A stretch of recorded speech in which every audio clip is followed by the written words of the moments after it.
السلام عليكم ورحمة الله وبركاته. ولكن حريت حسن حسين أضوط قناة حوكسد هالكن كلا الله هنا وحوكسد حماديد وفشيال إن شاء الله بإذن الله تبارك وتعالى. وحن ما تسوق بجمين دونا طبعا كده قن كي وجود به سجالا يعني سلسلة شجمة سلسلة رجع سنة إن شاء الله وما أنت وحن سوق بجمين دونا كي قدام به أو بهجار كها وحنا لو مجعبا جري مجشو كمان بحضو يمكن نوع عاصي مجع عسقاتي وحنا لو مجعبا إنه يهي طبعا كده قن كان أوجودرن أولا مدح عرق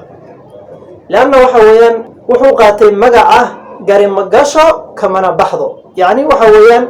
أنا إري وحي جاسحن وحي محل اسمه محاسد الله يالي وحي محاسن الله يالي وحد تصار وسوقاتها waxyaabaha haddii ay jabaan inay soo laabtaan aan hawo looga qabin sida muraayad jabtay miyaa la kabi karaa waa may sida ukun jabtay miyaa la kabi karaa waa may iyo wax kale la mid ah inuu yiraahdo waxaygii un baan rabaa lacalla macnaha tusaalahaas wixii loo soo qaatay waxa weeyaan wax kasta oo aan soo laabasho lahayn ayuu wuxuu tiigsadaa inuu yiraahdo waxaygii waxaan ahayn ima maraan madax adeeg ayaa lagu tilmaamaa laakiin waxa weeye waa qayb ka mid ah doqonnimada aad iyo aad bayna u leedataa qofka shakhsigaana waxa weeyaan inuu wax walba uu go'aan iyo casiimo ka qaadan karo wixii dhacay waa inuu maaragtaa dhihi karo caafiyo haddaba qofka calaamadahaas la aad iyo aad buu maaragtaa bulshada uga soocan yahay qof bani aadamhana isma fahmi karaan waxa weeyaan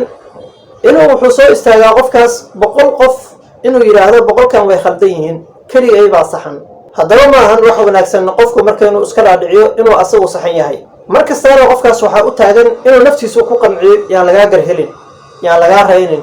yaan lagu dhihin ninkii waa lagu guulaystay had iyo jeer waxa weeyaan madaxa unbaa u taagan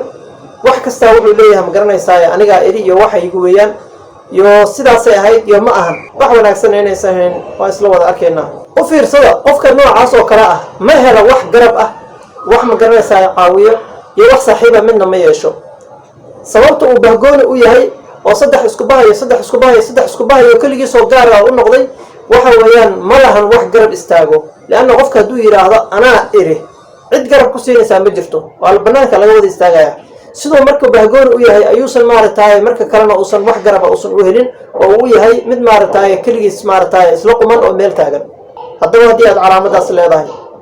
waa iska dhex aragtay muuqaalka markii aad daawato waxaan rajaynayaa insha Allah bidnillaahi tabaaraka wa tacaala inaad ka waatoobi doonto oo aad maaragtay naftaada u sheegi doonto in inta kale aysan khaldanayn ee kaliya aadan saxnayn weligaana hawshaadu aysan noqonin anaa iri iyo anaa leh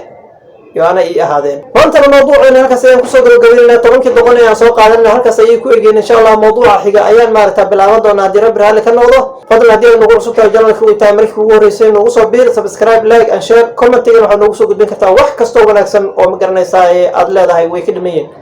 wixii aan ku khaldanayna sidoo kale ayadana waad nagu soo gudbin kartaa haddii aad hore noola joogtay waad ku maasan tahay fadlan haddii aad muuqaal ka heshana like-ta ha ka baqaynin asxaabtaadana la wadaagtana waa muhiim haddaba haddii aad laga daawanayso Facebook insha Allah linkiga waxaan kuu soo dhigi doonaa qaybta sare ee title-ku uu ku xusan yahay insha Allah halkaas aad ka tixraaci doontaa haddii aad danaynayso barnaamijka aan wadno iminkana waxaan idinkaga tegayaa wassalaamu calaykum waraxmatullaahi wabarakaatuh